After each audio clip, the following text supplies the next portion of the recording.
Hello, everyone. My name is Katan. I'm the founder of BossBabeBlog.com. I'm a small business directory owner, and today we're talking about the art of understanding projection. And I say the art because it is the art of understanding projection, not the art of projection, but the art of understanding projection. Once you are able to refine your ability to do this, to understand projection, your experience of business and life will never be the same. Some people say they understand it, but when you really dig deeper into the root of projection, oh, everything becomes so much clearer, and you start to take attacks less personally, even if they are personal attacks, because a lot of things come from projection. So, what am I talking about when I say projection? I'm not talking about a projector that you see on a screen. Ooh, lift off my little afro. I'm talking about psychological projection. So let's check this out. So, the definition of projection: psychological projection is a defense mechanism where individuals attribute their own unacceptable thoughts, feelings, or motives to another person. In doing so, they defend themselves against their own unconscious impulses or qualities by denying their existence in themselves and attributing them to others. So because this is something that I'm dealing with, I'm internally dealing with, or because this is who I am, I need to deny the existence of that being within me, and I need to project it onto somebody else. That makes me feel better. That's what I'm grasping from that definition. But let's look into some examples. Um, Examples: blaming others for one's own mistakes. A student who didn't study for an exam might claim their teacher failed to teach them the material properly. The office gossip: an employee who frequently talks about others might accuse colleagues of spreading rumors about them. There's so much truth behind projection that once you start to understand this psychology, you will change the way that you think about others, but you may also change the way that you conduct yourself. I want to recircle back to blaming others for one's own mistakes.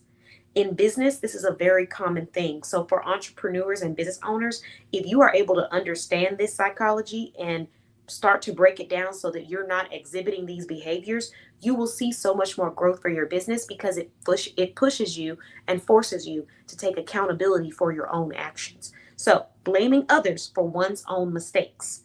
A student who didn't study for an exam might claim their teacher failed to teach them the material properly.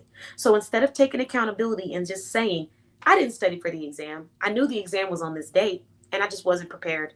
I knew it was on that date. I was told early that it was on that date. I didn't study. I didn't sit down and prepare a schedule, and I didn't work on it early because I knew that when the date came, I'm not going to want to do this last minute. I just showed up and I wanted to pass. And then when I didn't pass, I blamed it on my teacher when I didn't even do my due diligence of making sure that everything was done on my end before I opened my mouth to blame the next person. I've seen so many entrepreneurs do that. I've seen times where entrepreneurs have received opportunities and then they start to complain about the free opportunities that they received, and they haven't even done what they're supposed to do on their end. I've seen them say, oh, this didn't work. And I say, well, how many times did you show up and how did you show up? Oh, well, I didn't show up. It just didn't work for me because I read the da da da. Okay, so this is irrelevant. So when you understand how projection, sometimes projecting your own insecurities onto the next person, can happen in business and in life, you become a lot more accountable of the decisions that you make and you take ownership of what you do. That's the first side of things. The second beautiful side of this is that when you understand projection in business and in personal life, you begin to start to see why people say and do what they do. So when someone says something to you that's negative or uncalled for or, excuse me, weird, you're not looking at it as a personal attack because you know that this is a projection of how they feel. They feel that way about themselves. They feel that way about their own brand. When I hear a person say something like, that's stupid, that'll never work. I had someone say that to me once about an idea that I had that ended up in turn working, and I had multiple people who signed up to be a part of it.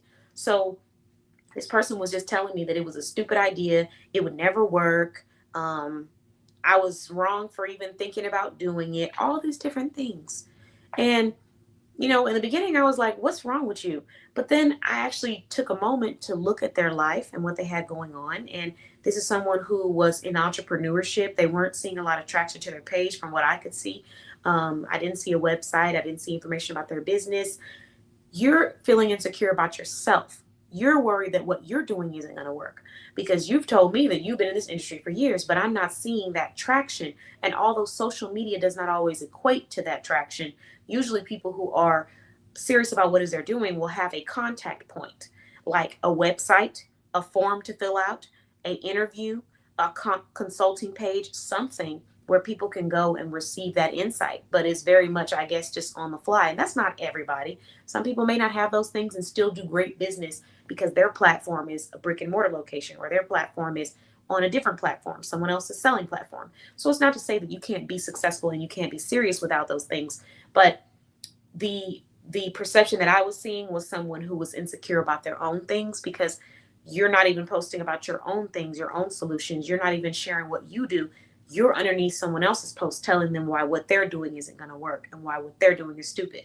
So to me, it felt like it was a projection of your own insecurities because you feel like what you're doing isn't going to work and you feel like what you're doing is stupid. So you got to go and try to make someone else feel the way that you feel inside, which is scared and which is a lack of control.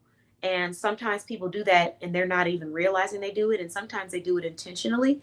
And sometimes they somewhat are aware that they're doing it and somewhat not. Like a person might be stressed out. And so because they're stressed out, they feel like you should be stressed out. Now, I don't know if that's projection, but that's more so like I feel like because I feel this way, you need to feel that way.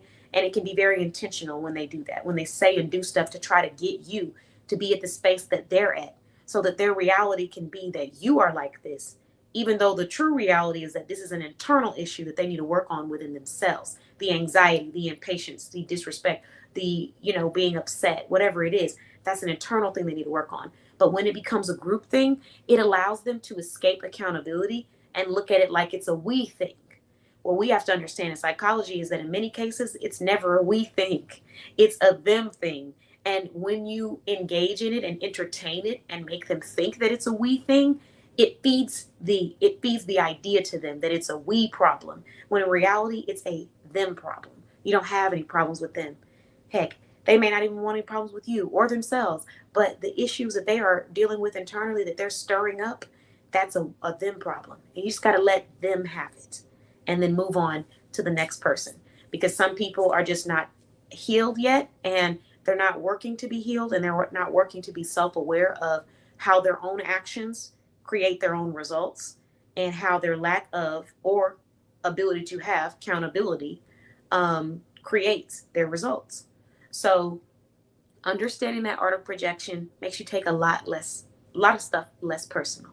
And you don't take it as personal as you would if you didn't know that it was a projection of their own insecurities. You know, I've had times where I had one time where I do think a person was projecting onto me because they kept saying stuff about how I just take anything, in my personal life or in my romantic life. And I don't just take anything. Anyone who knows me knows that. But on top of me not just taking anything, there's a lot of stuff that I do not deal with or I do not allow. So if it's happening, it might be happening and I'm not aware of it. Or maybe I was younger and I was still formulating my opinion about it and my thoughts on it. But when I decide that something is not for me, I'm not doing it. And that's in every area of my life. So this person kept saying that. And I just didn't understand why they kept saying that. But then when we fast forward and when we rewind, there were moments in their relationship where things happened that were completely unacceptable, which, by the way, have never happened to me. At least not in my knowledge, because people can lie to you all day, right? So that person could have been doing that stuff and lying. We don't know. But from my knowledge, it never happened to me. It was never presented to me. I never found it. I never had somebody walk up to me and say, hey, is this you? Never. So there were things going on in that individual's relationship that I thought were completely unacceptable and disrespectful to this person's value and how much they cared for that individual. And they still accepted that individual. And there were other things that happened in that relationship that were unacceptable and that were a breach of boundaries and a breach of, respect. And the individual still stayed and continued to stay and decided that they were going to get married to that person. So, in the process of them getting ready to get married to that person, these conversations began to come about where they would say things to me like, I don't know how you deal with that, or I don't know how you take that. And that's where I began to realize that I didn't realize in the moment, but later on, that this is a projection.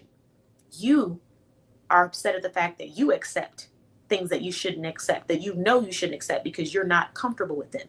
It's not because of what other people think you should accept, it's because you're not comfortable with them. So you know you shouldn't accept it, and you still accept it, and you continue to move forward in that light. And there are big things.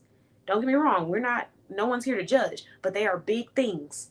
So in the process of you doing that, you need someone else to project your own insecurities onto.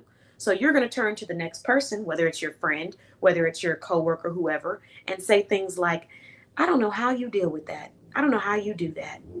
Because it eliminates the idea that you are the person that deals with that and you are the person that does that.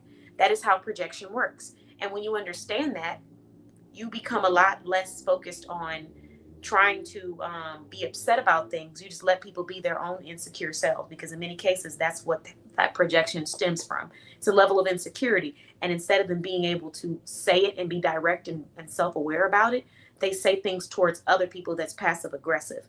Like, instead of me saying, you know what, I take a lot that I shouldn't take. They just go to you and say, I don't know how you deal with that. And that's the level of insecurity they have. Another thing that people project is their goals or their wants. If they feel like they should have a designer car, or a $1 million car, if that's what they feel like they should have and they don't have it, they're going to come to you and say things like, you don't have that car yet, because that's what you want and you don't have it. And instead of just saying that you don't have it, you're going to project onto me to try to make me feel poorly about my goals and where I'm at, because you're not where you want to be. I've had people do that plenty of times. I had a person who told me what car I need to be driving. I need to be driving a designer car. That's what they told me. Along with some other unsolicited advice of what I need to be doing in my life. Come to find out, this individual was not driving the level of car that they felt like I need to be driving, that they were holding me accountable to doing. So if you're driving around in an Easter egg, why are you coming to me telling me I need to be driving in a Maserati or whatever car? Because you feel bad about the fact that you're driving an Easter egg. There's nothing wrong with driving an Easter egg, okay? If you want to drive in a Beetle or whatever car it is, you drive that car because it's your car. And as long as it gets you from transportation A to B, then that's all that matters. Yes, image plays a factor in business sometimes, but when you have what you got to work with what you have. And you just have to learn to accept that I have everything that I need to be successful. And you have to continue feeling that way until you get to the next level. But a lot of times people are insecure in themselves and they hold their value in material things. And so instead of accepting that and being honest with themselves, they then try to project that insecurity onto you. So because you don't have a designer bag, you're not where you're supposed to be, when in reality, they feel like they're not where they're supposed to be because they don't have a designer bag. But by saying it to you, it takes away the reality that that's them. So once you understand that, you stop taking things personally. I've had people downplay my dreams. I've had people downplay my hard work and my capabilities as a professional. I've had people downplay my results as a professional, knowing that I've gotten them great results, knowing that 80 to 90% of their customers came from my base, came from my clients, my shoppers, bossbabeblog.com, knowing that they didn't know half the stuff that they know now from business because of my classes or because of my services. I've had people try to downplay me as a person. I've had people try to downplay me based off materialistic things. I had a person make fun of my vehicle and say, you still driving that $2,000 piece of something like that along those lines. But guess what? This is my $2,000 piece of okay? And it's also the same car that you're riding in when you need support, because I'm available to support you. So at the end of the day, it didn't even make sense to say that. I've had people say things like that to me. I've had people try to make me feel weird about doing certain things. One person was like, oh yeah, you can't mix brands or something along those lines, about like clothes and stuff like that. I don't care about that stuff. And I never have. So when I see that people say things like that, I don't take it personally, because I realize that it's not only ignorance, because for you to assume that a person is one way based off of materialistic things is ignorant, and it shows a lack of wisdom and experience. It's also insecurity that is being projected. They're projecting insecurity onto you, and they're hoping that you're going to latch on to that insecurity so that this can be a psychological we problem instead of a psychological I need to work on this problem. So what you have to do is you have to not entertain it, and you just have to keep on moving to somebody that is on the same frequency is you. Because in many cases, people want you to entertain that because they are projecting their insecurities onto you. So keep that in mind. Keep growing. Don't allow anyone to tell you that you can't achieve something because you don't have a certain look or, designer clothes. And not to say that you can't elevate, because those are two different things. People love to take words and just make it their whole life. I'm not saying that, but I'm saying if you don't have certain things yet, don't let people trick you into thinking that that's your insecurity, because that's their insecurity. I had someone tell me something about souping up my car. Come to find out, they had a raggedy car. Nothing wrong with having a raggedy car. If that's what you got, that's what you got. You're gonna work with it. But they had that. And they were trying to tell me about souping up my car and telling me how about my car isn't enough. You need to do this. You need to fix a window. You need to do that.